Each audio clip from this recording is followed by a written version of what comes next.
네, 하나님의 두 명령이라는 제목을 정했습니다. 창세기 1장 28절 말씀 본문으로 해서 함께 하나님 말씀 나누고자 합니다. 하나님의 첫 명령이 창세기 1장 28절 말씀입니다. 사실 오늘 본문 말씀 두 절을 읽을까 하다가 그래도 집중하는 마음으로 창세기 1장 28절 한 절만 읽었습니다. 원래 함께 보려고 했던 말씀 가운데 하나는 창세기 2장 17절이에요. 창세기 2장 17절 보면 선악을 알게 하는 나무의 열매는 먹지 말라. 네가 먹는 날에는 반드시 죽으리라 하시니라. 네. 이 선악을 알게 하는 나무의 열매는 먹지 말라라는 말씀. 이렇게 두 가지입니다. 하나님이 천지를 창조하시고 아담을 창조하신 이후에 주신 명령이 이렇게 창세기 1장 28절과 2장 17절 이 두 말씀, 이 두 가지예요. 생육하고 번성하여 땅에 충만하라, 정복하라, 다스리라 라는 말씀과 그리고 선악을 알게 하는 나무의 열매는 먹지 말라라는 말씀입니다. 오늘 말씀의 초점은 하나님께서 아담에게 최초 사람에게 주신 명령은 이렇게 두 가지이지만은 그러나 생육하고 번성하라라는 말씀이 첫 번째 말씀이고 본 말씀이다라는 것, 이것이 오늘 말씀의 초점입니다. 선악과를 먹지 말라라고 하신 말씀이 더 유명하고 또 막연하게 생각하면 이 선악과 먹지 말라 이 한 가지가 너무 중요하기 때문에 이 하나를 먼저 생각할 수 있지만은 그러나 본래 주셨던 명령, 가장 첫 번째 처음 주셨던 명령은 생육하고 번성하라라는 것이었다라는 것입니다. 선악과를 먹지 말라라는 명령은 본 명령이 아닌 본 명령을 수행해 나가는 데 있어서 기억해 두어야 할 단서이다. 이렇게 볼 수 있다라는 것이죠. 우선 기억해 두어야 할 것은 하나님이 사람을 창조하신 이후에 생육하고 번성하여 땅에 충만하라, 정복하라, 다스리라 라는 명령과 선악을 알게 하는 나무의 열매는 먹지 말라라는 명령, 이렇게 두 가지를 주셨다라는 것, 그리고 또 하나는 생육하고 번성하여 충만하라, 정복하라, 다스리라, 이 명령이 첫 번째 명령이고 본 명령이다라는 것입니다. 이 두 가지 자체를, 생육하고 번성하라 그리고 이 선악과를 먹지 말라, 이 두 가지 자체를 기억하지 못하고 살아가는 것도 말할 수 없는 아쉬운 삶이 되겠지만은, 그러나 이 두 가지를 다 기억하고 살아간다라고 했을 때에 많은 경우 생육하고 번성하라라는 명령보다는 선악과를 먹지 말라라는 명령에 더 초점을 두고 살아가게 되기가 쉽다라는 것이죠. 그러나 하나님은 우리가 생육하고 번성하여 충만하기를, 정복하기를, 다스리기를 이 명령에 본 초점을 두고 살아가기를 원하신다라는 것, 이것이 오늘 말씀입니다. 이후에 결국 아담이 선악과를 따먹고 우리 모든 인간은 다 죄인이 되었습니다. 이 죄의 문제를 해결하시기 위하여서 하나님의 아들 예수님, 하나님이신 예수님이 이 땅에 사람의 몸을 입고 사람이 되셔서 오시사 십자가에 피 흘려 죽으시고 부활하심으로 예수님 믿는 자는 죄 사함을 얻도록 모든 죄의 문제를 해결해 주셨던 거예요. 모든 사람의 죄 문제를 해결하기 위해서는, 우리의 죄를 옮기기 위해서는 예수님이 사람의 몸을 입고 오셔서 친히 피 흘려 죽으시고 부활하신 것 외에는 길이 없었던 것이죠. 그런데 예수님이 이 죄의 문제를 십자가 지심으로 해결하신 그 말씀들을 두고 말씀한 것을 보면 예수님의 초점이, 예수님이 그렇게 모진 고난받으시고 죽으셔야 한다라는 그 자체의 초점이 있다라기보다는 그로 인하여서 예수님 그렇게 고난받으시고 십자가에 못 박혀 죽으시고 부활하심으로 그로 인하여서 예수님 모든 사람의 죄의 문제를 해결하신다라는 것에 초점이 담겨져 있는 것을 볼 수 있습니다. 예수님의 고난, 십자가, 죽음, 이것이 너무너무 중요하지만은 그러나 예수님의 부활, 승리, 영광, 결국 이것이 최종인 것이고 이것이 본 초점이다라는 것이죠. 예수님 이 땅 가운데서의 모든 삶을 그렇게 초점을 두고 계속해서 감당하셨다라는 것입니다. 그래서 예수님을 잘 믿는다라고 하면서 너무 예수님의 고난, 십자가, 죽음, 이것이 너무너무 중요하지만 예수님 고난, 십자가, 죽음 이것만을 묵상하며 살아가는 사람의 신앙을 그렇게 좋은 신앙이다라고 말하기가 어려워요. 예수님의 부활, 승리, 영광, 이것을 기억하며 담대하게 살아나가는 신앙으로까지 나아가야 한다. 예수님의 이 땅 가운데서의 그 모든 것의 본 초점은 십자가, 고난, 죽음에 초점을 둔 것이 아니라 그 이후에 부활, 영광, 승리에 초점을 두고 모든 것들을 감당해 나가셨다는 것을 기억해 두어야 한다는 것이죠. 하나님이 아담을 창조하시고 아담이 계속해서 본 초점을 두고 기억함으로 나아가기를 바라셨던 명령은 생육하고 번성하라라는 명령. 예수님이 이 부활의 영광, 승리를 바라보시며 감당하셨던 것처럼 이 아담이 계속해서 선악과를 먹지 말라, 이 명령에 초점을 두고 나아가기를 바라셨던 것이 아니었다라는 거예요. 우리가 이 땅 가운데에서 이 원리를 기억해야 한다는 것입니다. 선악과를 먹으면 안 되지만 선악과를 먹지 말라가 본 명령이 되면 안 되는 거예요. 생육하고 번성하여 충만하고 정복하고 다스리라는 데에 초점을 두고 나아가야 한다라는 것이죠. 선악과를 먹지 말라라는 것은 그저 한켠에 전제해 두어야 할 단서로, 그렇게 기억해 두어야 할 단서로 작용되어야 하는 것이다. 그러한 말씀이다 라는 것입니다. 우선 주일 저녁에 느헤미야서를 함께 하고 있습니다. 그 전에 이제 열왕기 끝나고 에스라서 함께한 이후에 지금 느헤미야서 함께 하고 있는데요. 에스라는 제사장이고요. 느헤미야는 그때 당시에 아닥사스다 왕의 술관원이에요. 사실 영적으로는 느헤미야는 아무것도 아닌 사람이에요. 그냥 평신도로 비유하는. 그런데 아무것도 아닌데 제사장 에스라를 도와서 성벽을 재건한 사람이었다라는 것이죠. 에스라의 사명이 주어진 사람이 있고 느헤미야의 사명이 주어진 사람이 있다라는 것입니다. 그리고 에스라의 사명을 감당해 나가야 할 때가 있고 느헤미야의 사명을 감당해 나가기를 원하시는 때가 있다라는 것입니다. 에스라의 사명으로 놓고 생각해 보면요, 에스라의 사명이다라고 하면요, 에스라 사명의 사람이다라고 하면요, 그거를 감당해야 돼요. 감당 안 하면 큰일 나요. 제가 그렇게 비유로 했었는데 목사님들 가운데 저도 참 비슷한 마찬가지 처지지만 교인이 한 명도 없이 이렇게 목회를 안 나가시는 분들이 많아요.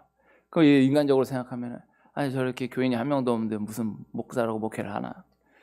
근데 이게 다른 걸로 복잡하게 설명할 게 아니라 그분은 교인이 한 명도 없어도 그 목사 직분을 감당 안 하겠다라고 하면 그 사람 죽어요. 자기 살기 위해서 감당해야 돼요. 이게 에스라의 사명이에요.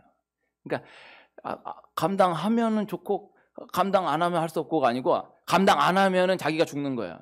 그러니까 에스라에게 하나님이 너 성전 건축해라 했을 때 하나님 저 그거 못하겠습니다. 그럼 에스라는 죽어요. 에스라는 기쁨으로 받아들이고 순종함으로 나아갔지만은 만약에 에스라가 하나님 저 그거는 못하겠는데요 하면은 하나님 끝까지 에스라를 몰아가지고 감당하게 하시는 거예요.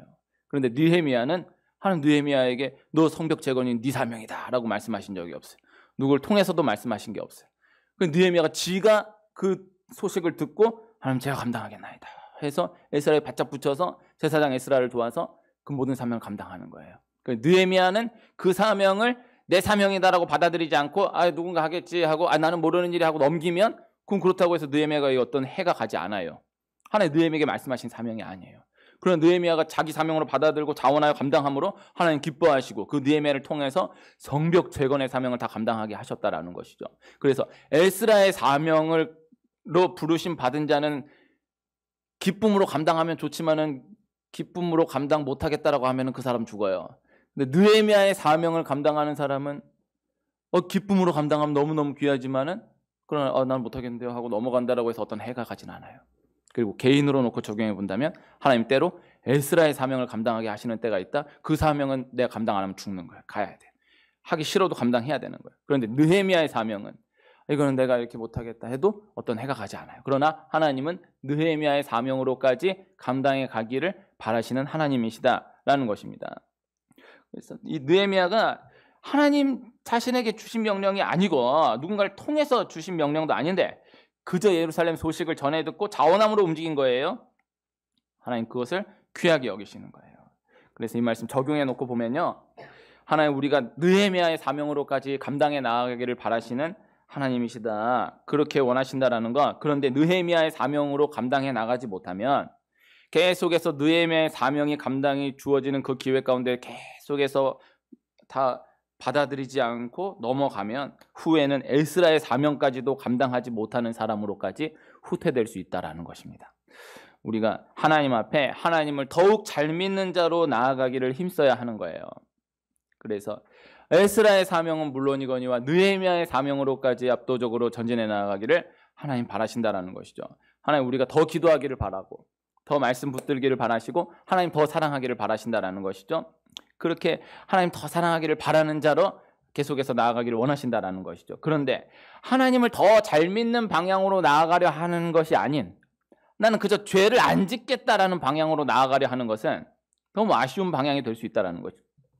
죄는 안 져야 돼요. 그러나 내 하나님 더 잘 믿어야겠다라는 방향이 아니라 내가 죄는 안 짓겠다, 내가 죄는 안 짓겠다, 이런 방향으로 나아가는 것이 아쉬운 방향이 될 수 있다는 것. 그리고 계속 결국 그렇게만 나아가려 하게 되면 결국 죄로 인해서 무너지게 되는 자신을 발견하게 될 수밖에 없다라는 것입니다.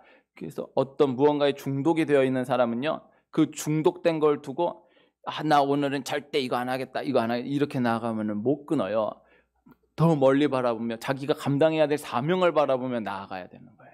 그 중독된 거를 긍정적이든 부정적이든 잊어버리고 내가 감당해야 할 사명을 붙들고 나 오늘 이거 감당해 나가지, 이거 해야 되겠다, 이렇게 나아가야 이게 자동적으로 잊혀지지.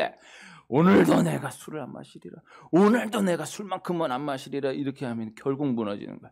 도박에 붙들린 사람이 오늘도 내가 도박은 안 하리라, 도박은 안 하리라, 이걸 내내 되뇌인다고 해서 이게 끊어지는 게 아니고 내가 감당해야 할 사명을 두고 내가 앞으로 달려가야 할 방향을 두고 계속해서 적극적으로 나아가는 자가 되어야 이것이 해결되지.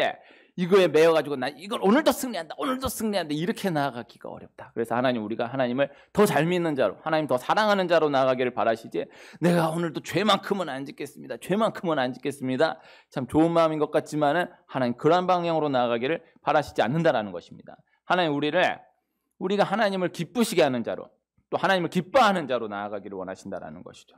그러나 하나님을 기쁘시게 하기보다는 하나님을 기뻐하는 자로 나아가려 하기보다는 그저 하나님께 내가 오늘도 하나님께 벌은 안 받겠다라는 방향으로 나아가려 하는 것은 너무나 아쉬운 방향이 될 수 있다는 것입니다. 그리고 결국 그렇게 나아가게 되면 역시 무너지게 되기가 쉬울 수 있다는 것이죠.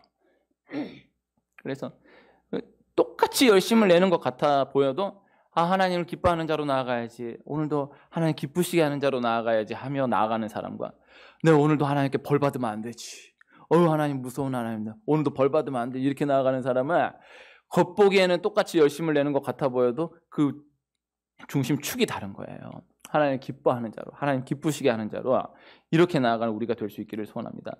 뭘 해도 아슬아슬한 사람이 있고 뭘 해도 압도적으로 나아가려 하는 사람이 있어요.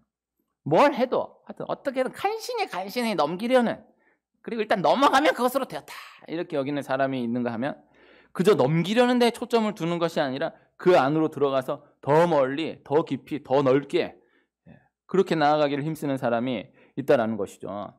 어떤 시험을 준비할 때는요, 커트라인을 보고 그 커트라인에 맞춰가지고 준비하면 안 돼요. 공무원 시험 준비한다 그러면은 그 커트라인이 있거든요.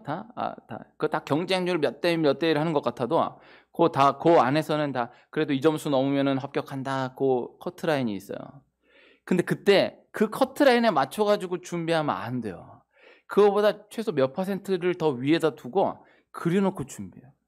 제가 장신대 신대원 준비하고 합격했을 때 그 성경 커트라인 170, 영어 커트라인이 500. 근데 그게 제가 정확한 걸 알 수 없지만은 저는 성경 커트라인, 영어 커트라인 딱딱 커트라인으로 해가지고 합격했습니다. 참, 근데 거의 다 몰려 있어요, 거기에. 그 다 내가 정확하게 완전 꼴찌는 아닌 것 같아요. 완전 꼴찌는 아닌데 거기에 딱딱 모였어요. 지금은 장신대 신대원 들어가려면은 진짜 그냥 요만큼만 이렇게만 해도 들어가는데요. 지금 너무 무시무시한 시대가 됐어요. 저 때까지만 해도 그 들어가는 게 막 7수, 8수하고 10수하고 이런 사람 많았는데 지금은 그냥 이렇게만 하면 들어간대요. 이게 남의 일이 아닙니다. 네. 신대원이 지금 그만큼 이렇게 목사하는 사람이 없어지는 거예요. 네. 이게 남의 일이 아니라고요. 지금 교회가 교인이 줄어든다, 뭐 애들이 없다, 청년이 없다, 이건 그런 것도 현상이고, 본질은 지금 신학교에 사람이 안 가요. 지금 목사 하겠다고 가는 사람이 없어요. 옛날 하도 목사 하겠다고 사람 많다고 그렇게 비판하더니만 이렇게 됐다니까요. 근데 그때 저는 저 나름대로 그 커트라인에 맞추지 않았어요. 상당히 그 높이에 나와가지고 내가 이 점수는 반드시 딴다, 이 점수는 반드시 딴다 그랬는데 그랬으니까 그래도 커트라인이라고 넘어가고 합격한 거예요. 네? 이게 제 간증입니다. 근데 진짜로 딱 커트라인이다 해가지고 나 이 커트라인 반드시 넘긴다라고 해서 준비한 사람은요 쉽지 않아요.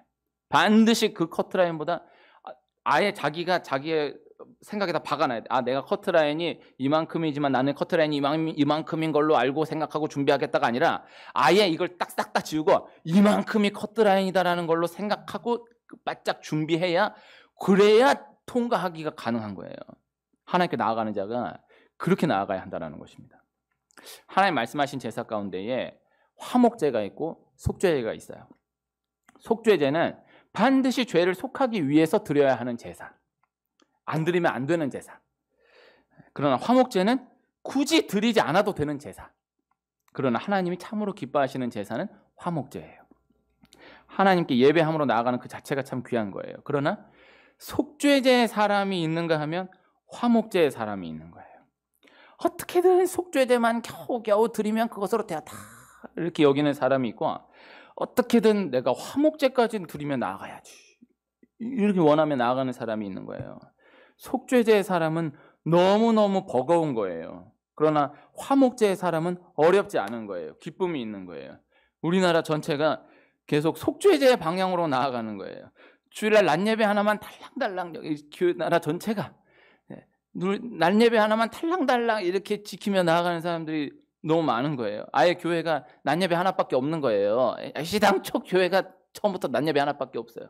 그런 교회가 많아요. 그래서 예전에는 크리스찬 20%다라고 하면은 20% 안에서도 주일도 지키고 새벽기도 나가고 주일 저녁 예배 나가고 수요일 금요일 기도하고 뭐 이것저것 하고 이런 사람들이 많았어요. 층이 두터웠어요. 근데 지금은 똑같이 20%도 안 되지만 20%를 한다 해도 그 안에 20%를 이렇게 뜯어보면은 이게 어쩌다 한번 나가면서 나는 종교란에 기독교 쓰는 사람 이런 걸 다 해가지고 20% 될랑말랑해요. 그러니까 그 안으로 들어가면은 예전과 지금은 이 천지 차이인 거예요. 완전히 다른 거예요. 속죄제 신앙으로 나아가면 너무너무 아슬아슬합니다. 너무너무 간당간당합니다. 화목제 신앙으로 나아간 사람 기뻐하시고 그 사람 안에도 기쁨이 있고 능력이 있습니다. 선악과를 적용적으로 생각하면 주일과 11조라 할 수 있습니다. 속죄제를 적용적으로 생각하면 주일과 11조라 할 수 있습니다. 이 코로나 상황이다라는 것을 배제한 가운데에서 주일 지키는 것, 11조 지키는 것도 못하고 나아가는 사람 너무나 아쉬운 거죠. 그러나 이것을 당연히 여기며 넘어가는 신앙은 기쁨이 있고 능력이 있는 거예요. 하나님 안에서 하나님과 함께 생육하고 번성하여 땅에 충만하기를, 땅을 정복하기를, 모든 생물을 다스리기를 바라며 압도적으로 나아가는 사람에게는 기쁨이 있고 능력이 있습니다. 그러나 어떻게든 오늘도 나는 선악과 안 따먹는다, 오늘도 선악과 안 따먹는다, 계속해서 하루하루를 그저 그렇게 아슬아슬하게 지켜나가는 사람은 기쁨이 없는 거예요. 능력이 없는 거예요. 그리고 결국 무너지게 되기가 쉽다라는 것입니다. 이것이 어떤 원리인지가 이해되면 받아들여지는 은혜가 있기를 축복합니다. 말씀을 전하는 자가, 저로 예를 든다라고 하면 말씀을 전하는 자가 일주일 동안 말씀을 준비할 때에 내가 어떤 말씀을 전할까, 어떤 말씀으로 함께 할 수 있을까를 거기에 초점을 두고 기도함으로 준비하며 나아가야지, 오늘 이번 주에는 어떤 말씀을 전하면 안 될까, 이것도 빼고 이것도 얘기하면 안 되고 이거 얘기하면 안 되고 이거 얘기하면 안 되고, 아예 초점을 이렇게만 두고 나아가면요 힘을 잃어버리게 되는 거예요. 그래서 말씀을 대하는 관점에서도 마찬가지예요. 이 원리로 나아가기를 소원하는 것입니다. 대선을 치르고 이제 그 나라 이제 고위 공직자들 가운데 이제 많은 분들이 이제 짐을 싸고 물러나야 돼요. 근데 또 한편으로는 이 바뀌어짐으로 인하여서 그 안에서 상당히 이제 경쟁력 있는 일자리, 이제 소위 말하는 좋은 일자리라고 하는 그 일자리가 이제 약 10,000개 이상 생긴다고 합니다. 그렇게 어떠한 일을 맡게 되었을 때에, 어떻게 하면 잘 되게 할까? 어떻게 하면 좋은 방향으로 나아갈 수 있을까? 이것을 고민하며 나아가는 것이 아니라, 내가 이 일이 맡겨졌는데 내가 이 일을 맡아서 어떻게 하면 욕을 안 먹을까? 어떻게 하면 내가 이 자리에서 무사할 수 있을까? 이것만을 고민하며 나아가는 것은 너무나 아쉬운 거잖아요. 그리고 결국 그렇게 나아가는 사람은요, 결국 그렇게 부정적으로 나아가게 되기가 쉬운 거예요. 우리나라가 계속 이렇게만 나아가려 하는 것이 아닌가 하는 아쉬움이 있는 것입니다. 어떤 일에 뛰어들겠다, 저는 이 일 감당하기를 원합니다, 저를 뽑아 주십시오, 뭐 이렇게 나아간다라고 하면은 저는 이 일을 통해서 이렇게 나가기를 원합니다, 이렇게 감당하기를 원합니다, 이것이 중심이 돼야 되는데, 내가 이 일을 감당하려면 이렇게 하면 욕먹겠지, 이렇게 하면 안 되겠지, 이렇게 하면 또 난리 나겠지, 자꾸 이렇게 나아가면 쉽지 않은 거예요. 사울은 딱 왕의 일을 맡아. 아이고 요거 하면은 백성들이 싫어하겠지. 아이고 요거 하면 또 백성들이 욕 먹겠지. 아이고 이거 하면 또 민심이 다 떠나겠지. 계속 이렇게 감당하는 거예요. 다윗은 이런 생각 전혀 없는 거예요. 그냥 아 하나님 기뻐하시겠구나. 이렇게 나아가 우리나라 하나님 기뻐하시겠구나. 이것이 하나님 뜻이겠구나. 적극적으로 나아가는 거예요. 그래서 당장의 그 상황 놓고 보면은 사울은 백성들한테 인기가 그렇게 없지 않았어요. 그렇게 전쟁 치를 때마다 방방 터지고 결국 전쟁에서 죽었지만은요. 그러나 백성들이 사울 불러라 이런 분위기가 아니었어요. 그 다윗은 적극적으로 하나님 붙들고 나아가는데 오히려 백성들은 다윗이 사울의 인기만큼도 안 되는 거예요. 다윗을 싫어하는 거야. 저 왕이라고 세워놨더니 왕이 맨날 예배드리자, 맨날 하나님 잘 믿자 이런 얘기 피곤한. 그거 싫어가지고 왕 세워달라 그래서 왕 뽑아놨는데 다시 사사시기로 이 회개해가지고 하나님 잘 믿자, 예배하자 이런 식으로만 나아가니까 다윗 싫은 거예요. 그건 역사가 판단하는 거예요. 그래서 그 상황 가운데에서 어떻게 하면 사람들이 덜 싫어할까? 어떻게 하면 욕을 안 먹을까? 이렇게 나아가는 자 그만큼도 못 나가. 그러나 어떤 것이 하나님 기뻐하시는 뜻일까? 어떤 것이 하나님 나에게 맡기신 사명일까를 감당하며 기억하며 적극적으로 앞으로 전진해 나가는 자가 당장에는 이렇게 저렇게 아닌 것 같아 보이지만은 역사가 판단하는 때가 오는 거예요. 그래서 하나님을 두려워하는 자로 나아가야 되고 하나님 무엇을 원하시는가를 생각하며 붙들며 나아가는 우리가 되어야 한다는 것입니다. 똑같이 열심히 하는 것 같아 보여도 근본 초점이 다른 거예요. 그리고 후에 다 결과가 다 드러나게 된다는 것이죠. 하나님은 결국 그렇게 드러나게 하신다라는 것입니다.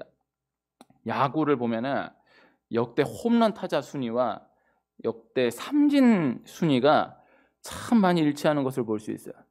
우리나라 야구 물론이고 메이저리그 역사에서도 보면은 역대 홈런 타자 순위 쭉 나와 있는 거 보고 역대 삼진 당한 순위는 잘 이걸 드러내지 않지만은 삼진 당한 순위를 보면은 이름 없는 선수들이 삼진 당하는 그 순위에 들어가 있질 않아요. 홈런 많이 치는 선수들이 여기에도 들어가 있어요. 이름 없는 선수들은 삼진을 많이 당하도록 기회 자체가 주어지지를 않아요. 홈런 타자들이 다 삼진 순위에 거의 일치하는 거예요.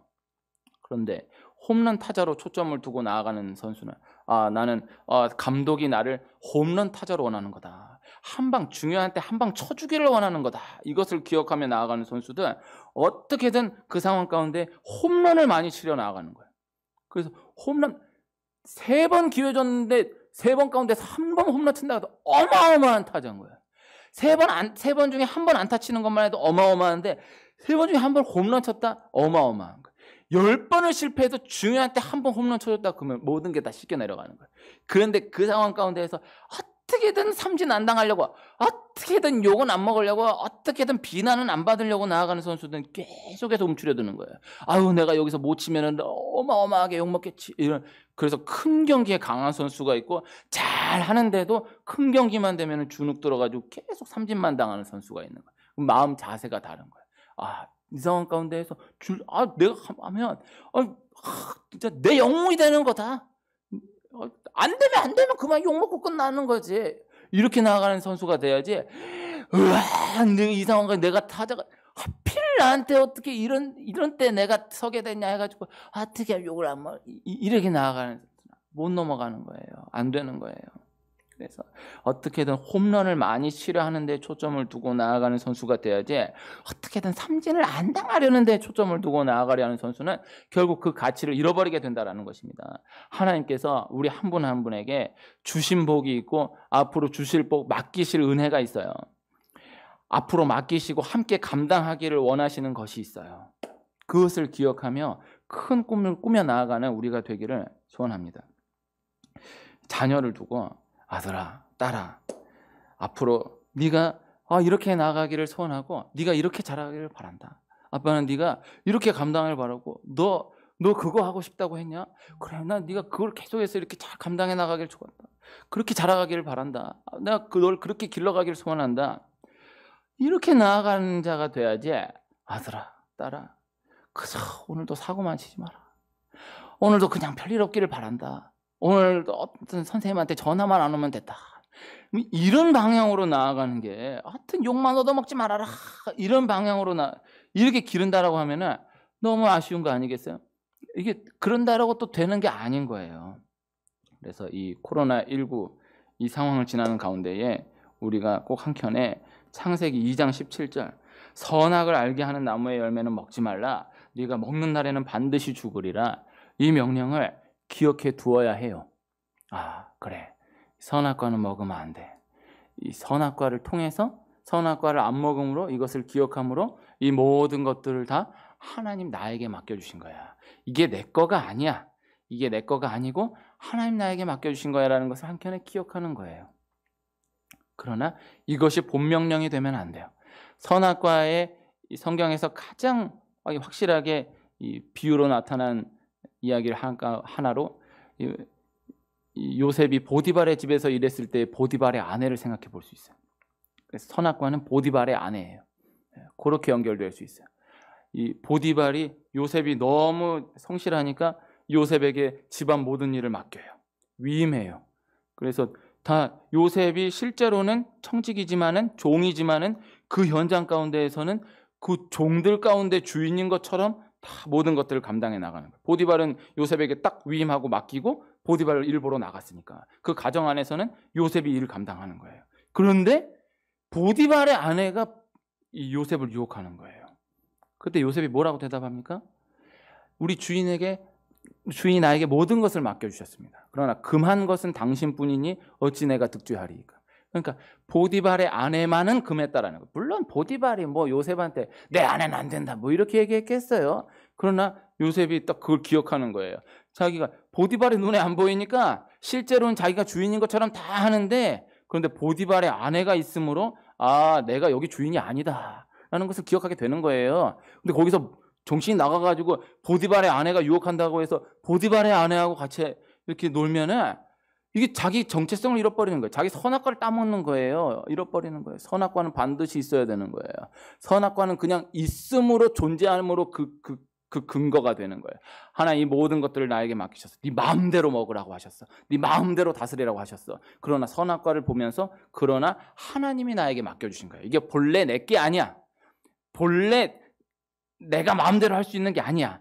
하나님께서 그렇게 맡겨주신 거야 라는 것을 항상 선악과를 보면서 기억하는 거예요. 그런데 그럼 기억하게 하는 것뿐이지 그게 본명령이 될 수는 없다고. 요셉이 보디발의 집에서 보디발의 모든 일을 다 청지기가 되어 감당해 나가면서 오늘도 보디발의 아내만은 건들지 말아야지. 오늘도 보디발의 우리 주인님의 아내만은 건들지 말아야지. 이렇게 나가면 얼마나 웃겨요.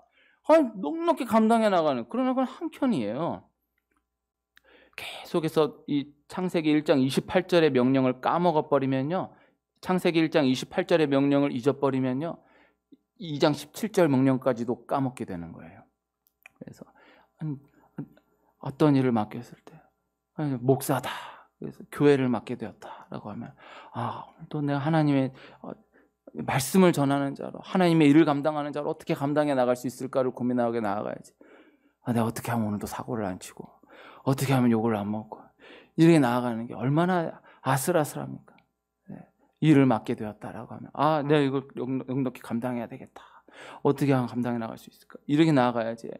어떻게 하면 오늘도 사고 안 칠까? 어떻게 하면 오늘도 욕 안 먹을까? 어떻게 하면 안 잘릴까? 이렇게 고민하며 나아가는 생각이 얼마나 아쉬워요. 이 코로나 상황 가운데에서 2장 17절은 한켠에 꼭 기억해 두어야 할 말씀. 그러나 창세기 1장 28절을 잊지 않고 기억하며 1장 28절에 초점을 두며 결국 그렇게 전진해 나아가는 은혜가 있기를 축복합니다. 달란트 비유 가운데에 5달란트, 2달란트, 1달란트 받은 사람이 5달란트 받은 사람이 10달란트만 들어오고 2달란트 받은 사람은 4달란트를 만들어 왔는데 1달란트 받은 사람은 1달란트를 그대로 가지고 오잖아요. 1달란트를 받은 사람이 1달란트 그대로 가져와가지고 아무것도 남기지 않았기 때문에 쫓겨난 것이 아닌 것입니다. 아무것도 하지 않았기 때문에 쫓겨난 거예요. 그것을 기억해야 돼요. 5달란트 받은 사람이 10달란트 만들어 왔다라고 해서 칭찬받고 2달란트 받은 사람이 4달란트 만들어 왔다고 해서 칭찬받고 1달란트 받은 사람이 1달란트 그대로 가져왔다라고 해서 그 결과로 꾸짖음 받고 쫓겨난 것이 아니라 그 1달란트 받은 그것을 가지고 주인이 나가 있는 동안 맡겨진 그 시간 동안 아무것도 하지 않았다라는 것을 알았기 때문에 그 주인이 1달란트 받은 사람을 쫓아낸 거예요. 창세기 2장 17절에 매여서 그 하나만에 매여서 결국 무너지게 되는 사람이 아닌 창세기 1장 28절의 사람 되시기를 축복합니다. 창세기 1장 28절 사람이 되어서 이 시대 가운데 창세기 2장 17절 말씀이 함께 지켜짐을 경험해 나가는 삶이 되시기를 축원합니다.